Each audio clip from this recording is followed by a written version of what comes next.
He's going to be spotted on the creep wave now.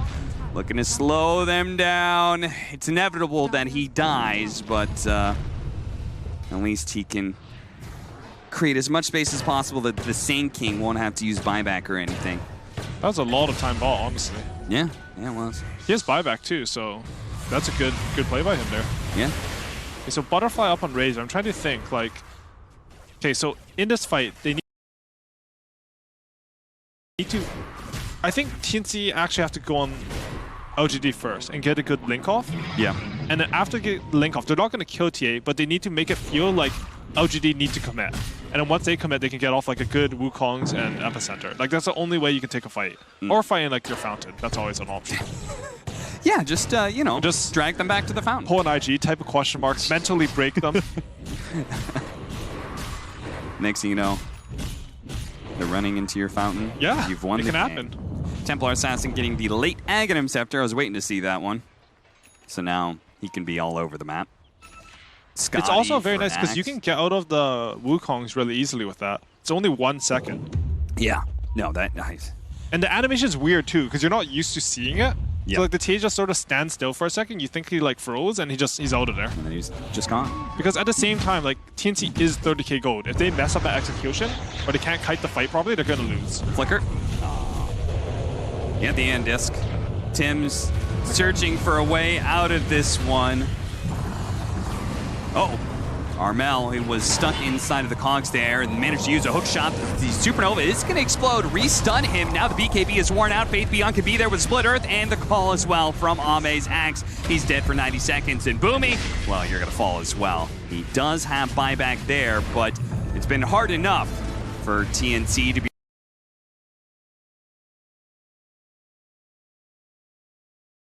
able to win these fights with all 5 of their heroes now left in a 3 versus 5. It seems a near impossible task. This, I believe, is where the fountain strategy comes to play.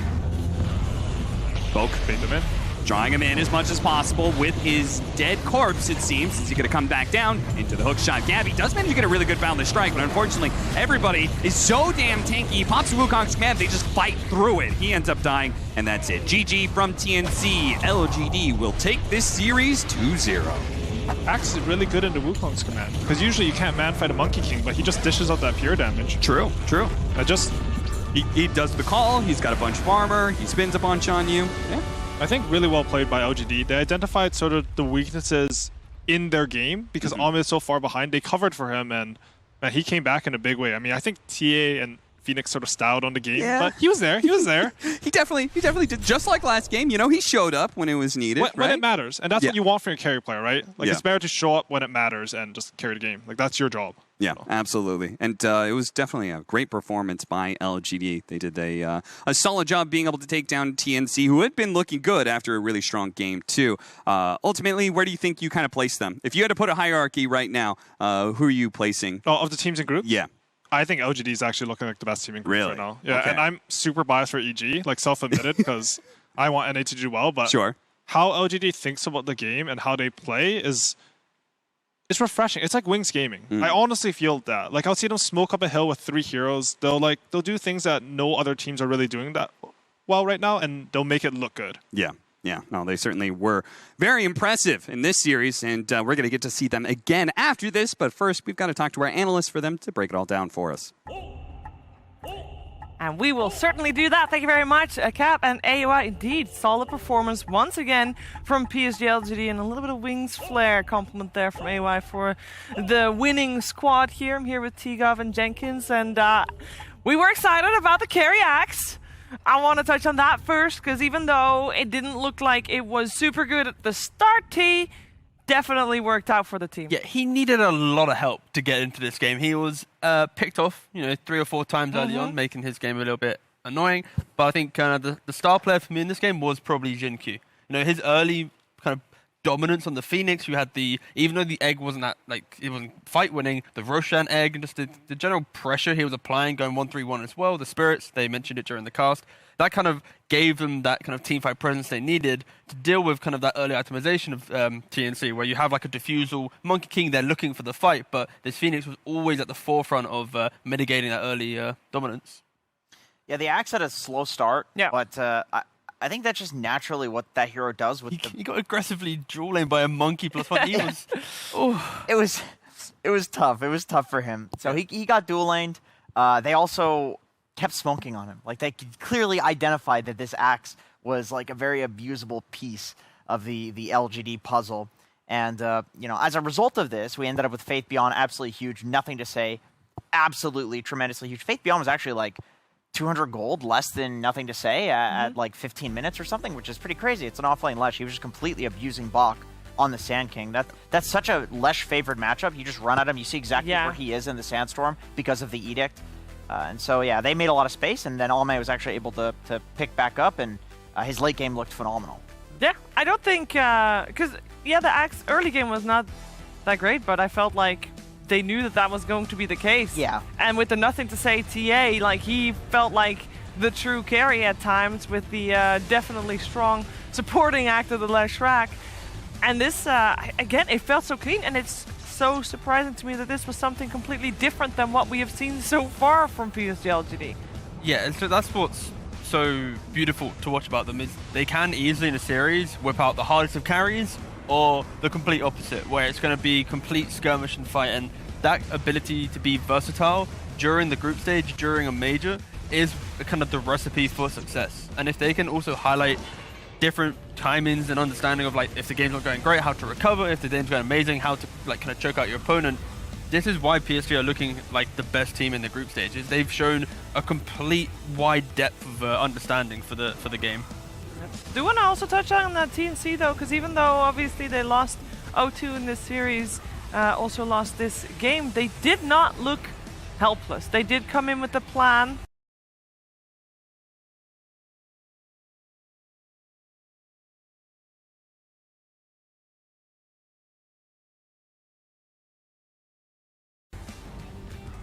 Wasn't the plan that won them the game.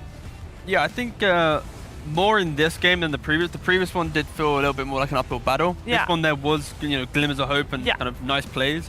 I think it was just, there was... Oh, I got a quote. Go on. I got a quote from UT. Yes. This game, Uh-oh. many layers of very good shit.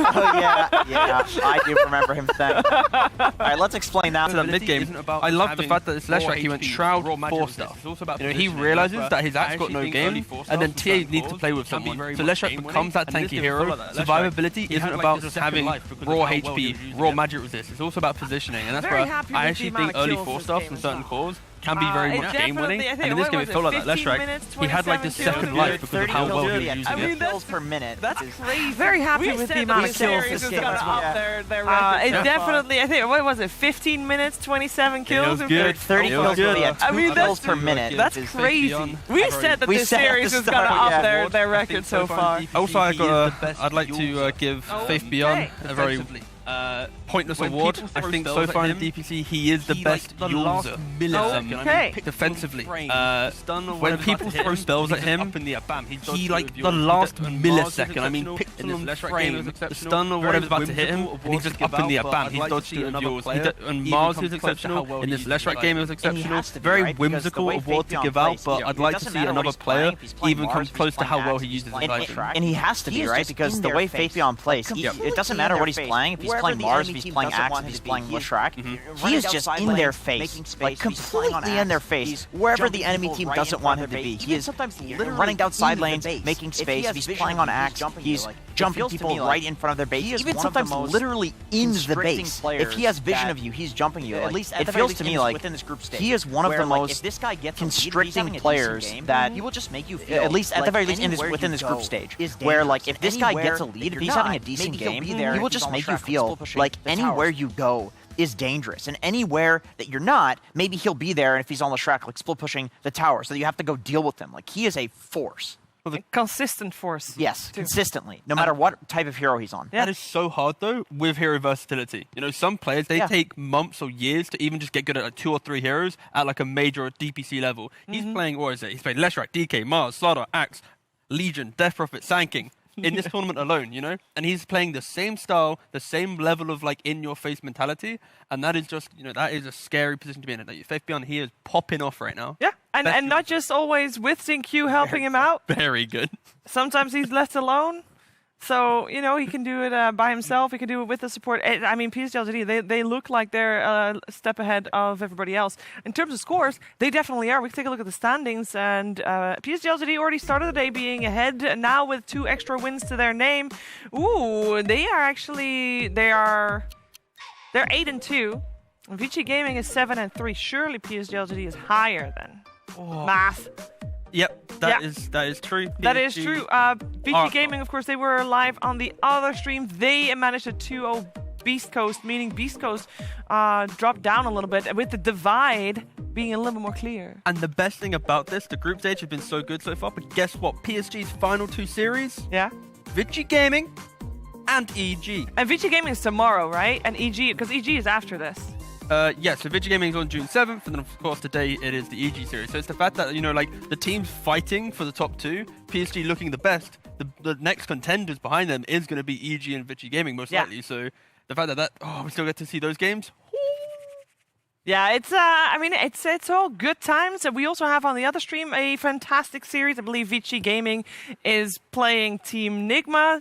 Should definitely open a second tab on your screen there, because it's going to be worth watching all the Dota. Of course, you want to also stay here because we got PSG LGD again, this time going up against Evil Geniuses after the break.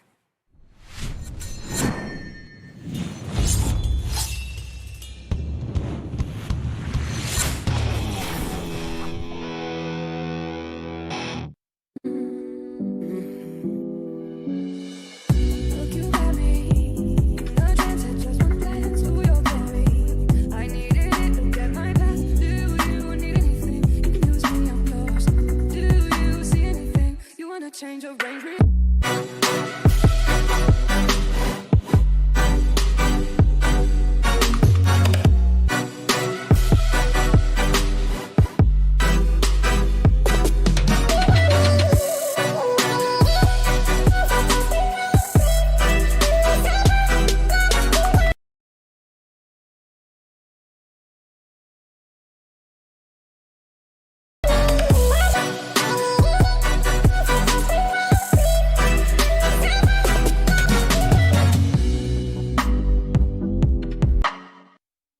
Every event is a part of esports history, full of memorable moments every fan wants to be a part of.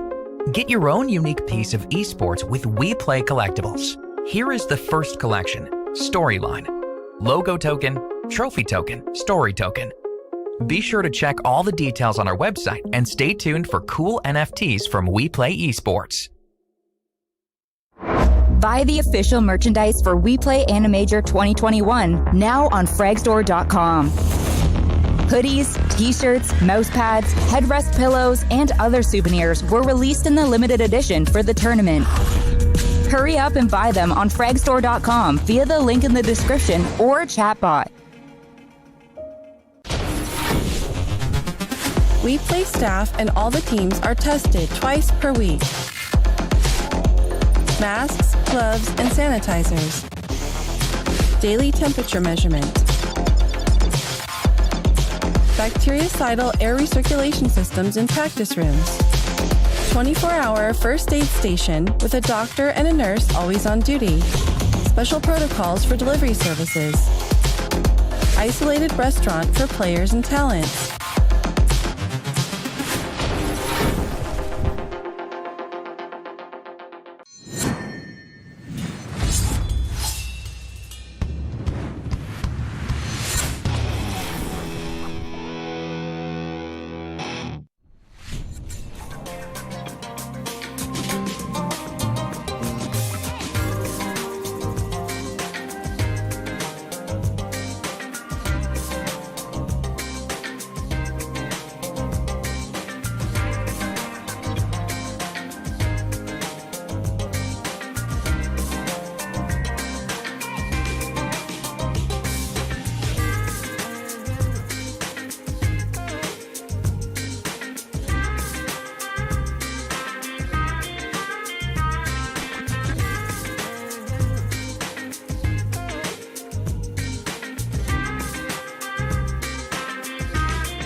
Every event is a part of esports history, full of memorable moments every fan wants to be a part of.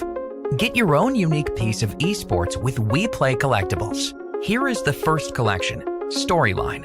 Logo token, trophy token, story token. Be sure to check all the details on our website and stay tuned for cool NFTs from WePlay Esports. Buy the official merchandise for WePlay Animajor 2021 now on fragstore.com. Hoodies, t-shirts, mouse pads, headrest pillows, and other souvenirs were released in the limited edition for the tournament. Hurry up and buy them on fragstore.com via the link in the description or chatbot.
Welcome back to the Animajor. We got two series going on at the same time, both with a lot at stake.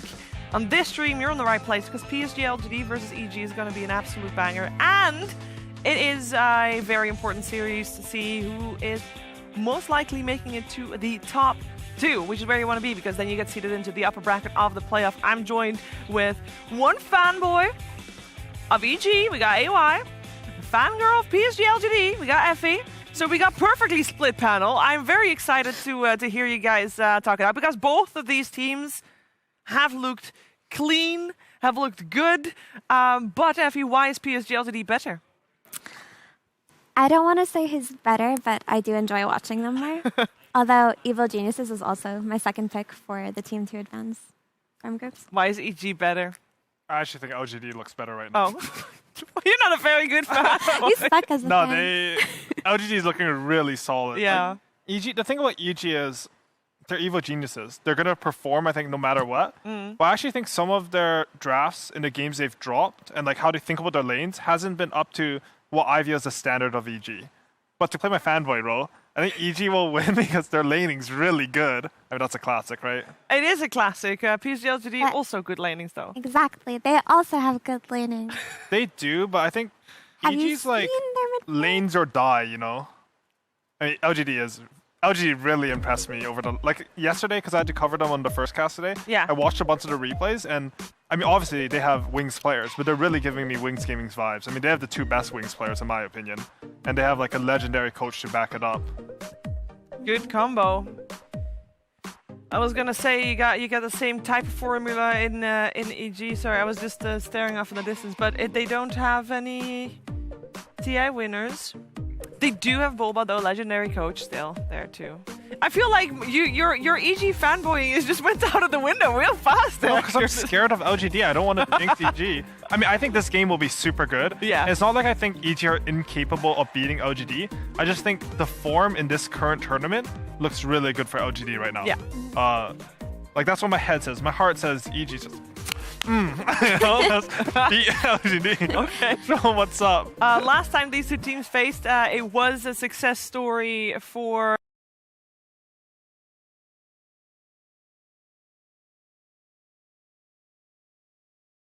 EG because it was in the upper bracket finals of the Singapore major, and of course EG went through the upper bracket to the grand finals. PSG LGD, they got left behind on third place there, and I'm sure they got a little bit of an axe to grind with Evil Geniuses here. We got PSG LGD sitting ahead of the curve in terms of points. This is also their final series of today. They only have 2 series left to go.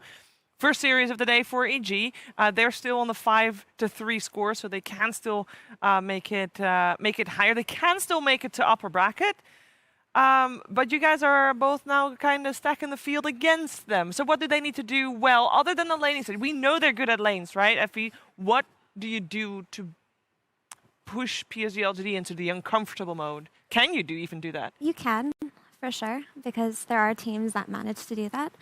I think what I really like about PSG LGD, don't email me, but what I really like about them is how adaptable they are.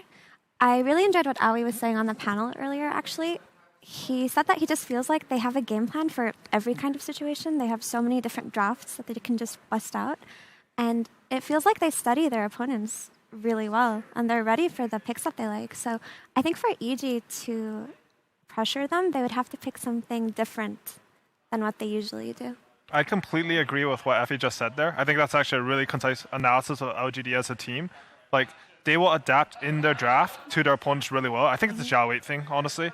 But one thing I also noticed as a weakness to LGD is I think sometimes they over-index on adapting to their opponents, and they sort of push themselves out of the comfort zone. I think it's a really good example was, I think in the game that they lost to Spirit, Yeah. I don't think that draft and the play really felt like the LGD players were comfortable on it. It's like, I've done some coaching myself, and there's like a really fine line between drafting what's the best draft for the game and what's the best draft from the team. And while Zhao, I mean, he's better than me at that at coaching for sure. I mean, that guy's a god. But sometimes you cross it, and it's like, it's not even necessarily bad to cross it. You need to push the limits, but you will go too far sometimes. And on the side of EG, we're saying that PSG LGD has had a lot of different strategies, right? Mostly successful, but obviously with some hiccups here and there. Do you feel like EG has played the same style?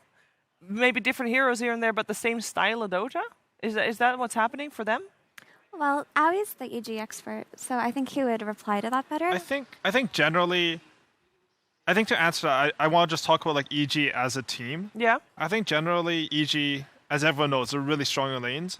And what often happens because they're so strong in lanes is that their model of the game is often based on winning those lanes. Yes. I think we've seen at this tournament when the lanes don't go as well as maybe they expect them to, their game plan sort of falls apart. I think at this tournament right now, EG is the best team still at using their off-lanes catapult. I think it's a lot to do with how Ice and Crit communicate. But I've seen in some of their games when they're not able to use this early catapult, they're not able to have the same amount of map control that they're used to.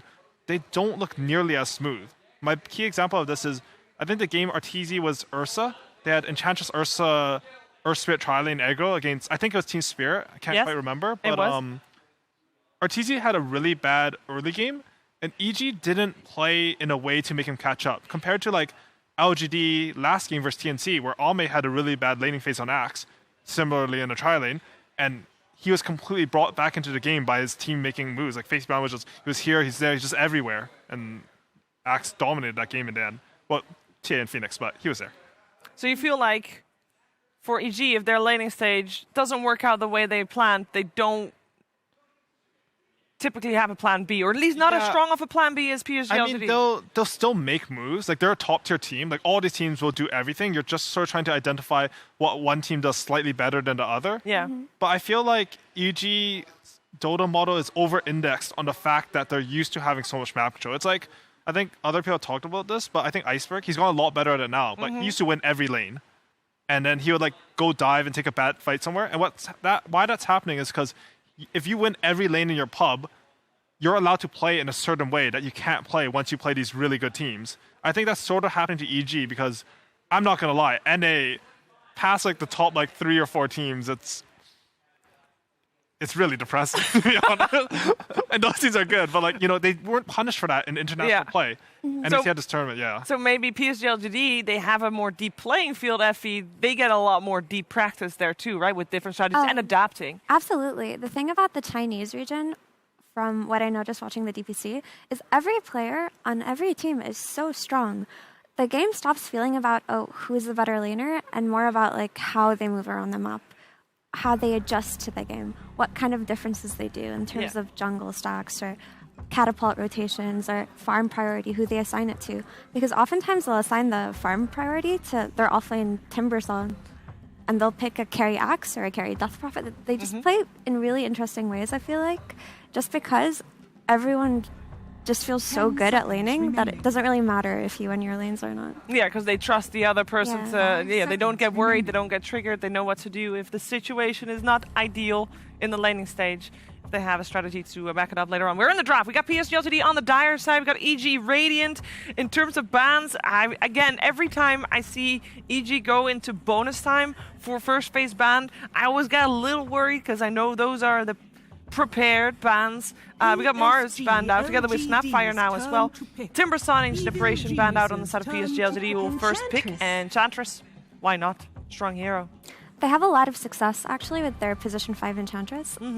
I don't think I've seen them play it 4 at all. Not this tournament. Only Y has played it. Not during the DPC either. Oh, I don't know that. That's my notes don't go that far back. Sorry. Really I think Shinkyo doesn't like playing heroes like that. Yeah, I mean, he has a really absolutely. wide pool, but I think you're right. I think you got that one right because he has a different kind of play style than a support like Enchantress who just goes into the jungle and... Oh, I like this Lina pick actually. I thought this hero was going to be the hero of the match between LGD and TNC. I think EG, they've done their homework. Like, they're a team that will watch a lot of replays to prepare for the matches they think are important. And if you watch Nothing to Say's Lina, like, you definitely want to prepare for it. Interesting to note that Y is normally also the one playing Clockwork. So they might be playing the 4 Enchantress. Yeah, so they might be having a little bit of a flexibility issue here. Or not issue, but potential flexibility also on the side of EG, because obviously we've seen Abed play DK earlier, but Ice plays it. I think this and might actually Lina be also flex. a 3 DK with a 4 Lina. Yeah, there's just off lane. Clockwork.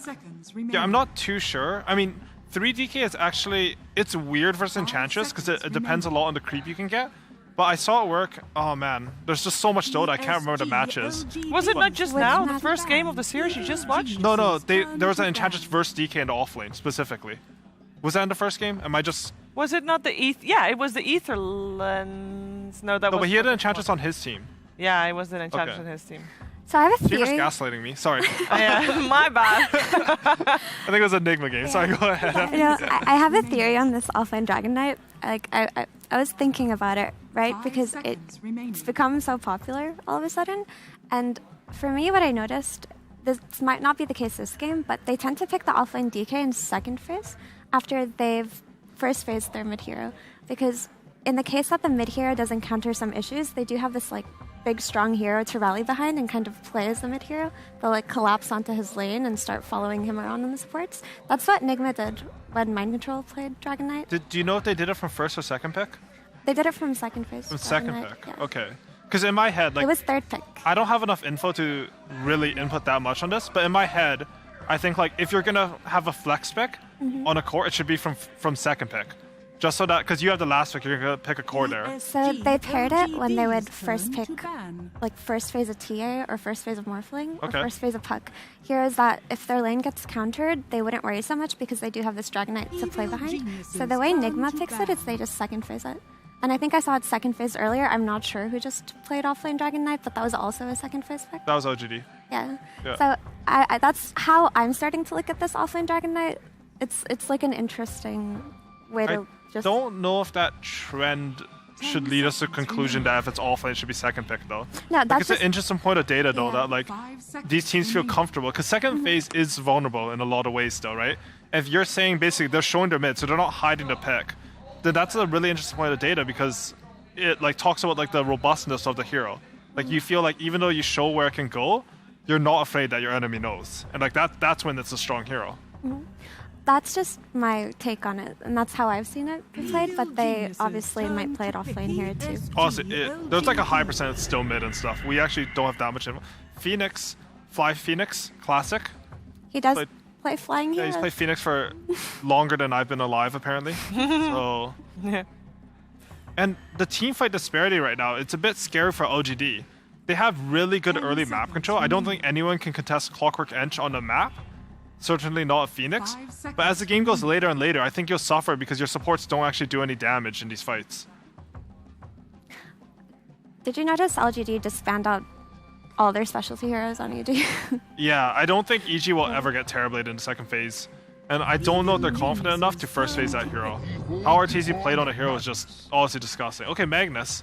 That's an LGD specialty. That is. And they play it on Nothing to Say, and it looks very ham, to be honest. Yeah. I think they usually draft it with some buffs, even if it's just like Enchantress buying Solar Crest, and he's just a man in there. He just does a lot of damage, tanks up.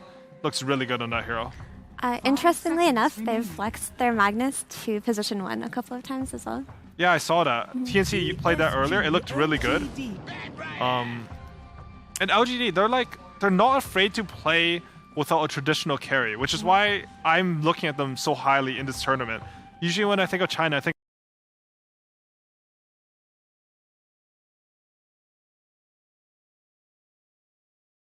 of the robust teamfight drafts that can win from any position.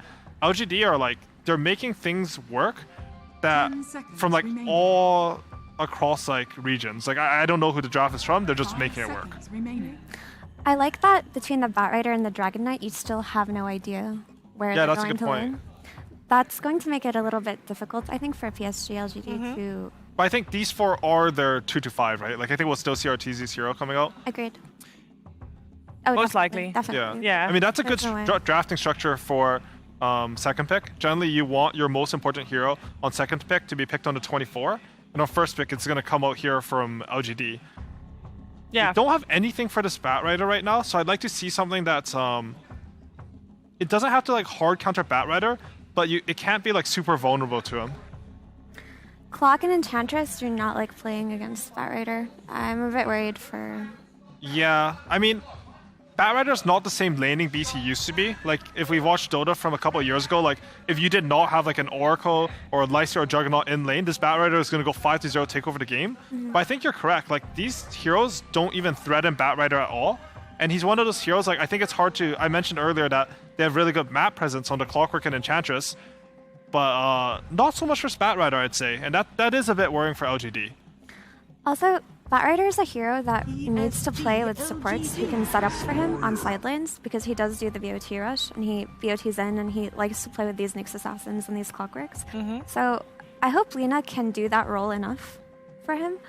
But my concern is just who's going to be starting the fights where he can BOTs in.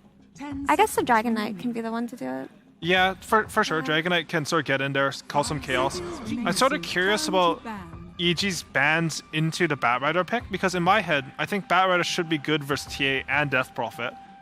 And usually what happens is, as second pick, you ban 3 heroes to protect your 15 and 17 picks, because you're not going to see any counters. There's a lot of people that don't know. You said 24 earlier. 24 is overall last pick. 15 and 17 are your middle 2 picks as second pick. There you go. Yeah, sorry. I have a lot of like, when you play Dota a lot, like on a team, you try to shorten terminology. But like, then you it's all really of a sudden bad have for 24 heroes. Yeah. It's like there's only 10 in the game. Curtis, what's happening? Sorry. Okay. Well, what should I call it then? Actually, I would say your second and third pick is fine. Also, to everyone at home, to everyone at home on Dota Buff, if you go to like specific team drafts, they do draft order 1, 2 for bans, 3, 4 for bans, 5, 6. So 24 ends up being the overall last pick. Yeah. It's really bad because sometimes they change it. And in your team, you'll be like, I want this for 22nd pick, because they added a ban at some point. And then we'll just like ban the hero. Honestly, if you say 22nd pick, my mind's not going to jump to the last ban, but... Yeah. Yeah, maybe... No, you guys are right. Like, it's a bad habit of mine for the medium I'm in right now or whatever. Anyways, I want to mention this Ursa pick is good. I think because Batrider doesn't... Like, before it's forbidden to pick Ursa versus Batrider. Yeah. But now I think Ursa actually does pretty well versus him in lane. Ursa's the type of hero that is vulnerable in lane, but if you get him out, he's really strong, especially with this Diffusal Blade. And they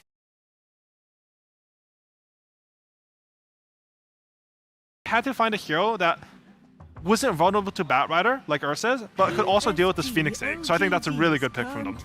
And what I really like about pairing Magnus with Ursa is now that Ursa is doing his Diffusal Rush, in the case that his lane goes badly, you actually won't have to worry about him scaling into the late game or struggling to get that Diffusal timing, because the Empower can always come through anytime that's a good point. It's really enjoyable to play heroes like Spectre and Ursa. What do we make of that? Is that offlane Faith Beyond Omni Knight? That's an offlane Omni Knight. I've heard whispers from a team that they've struggled with offlane Omni Knight.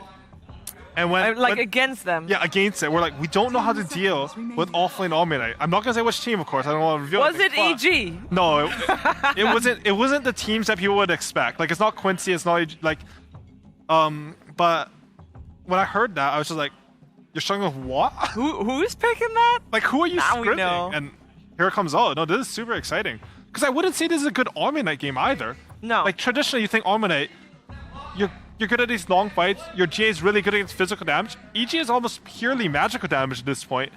And I don't think Omni Knight's that strong in lane. Like, I think EG will punish him in lane really hard. Also, you tend to pair Omni Knight with strength carries.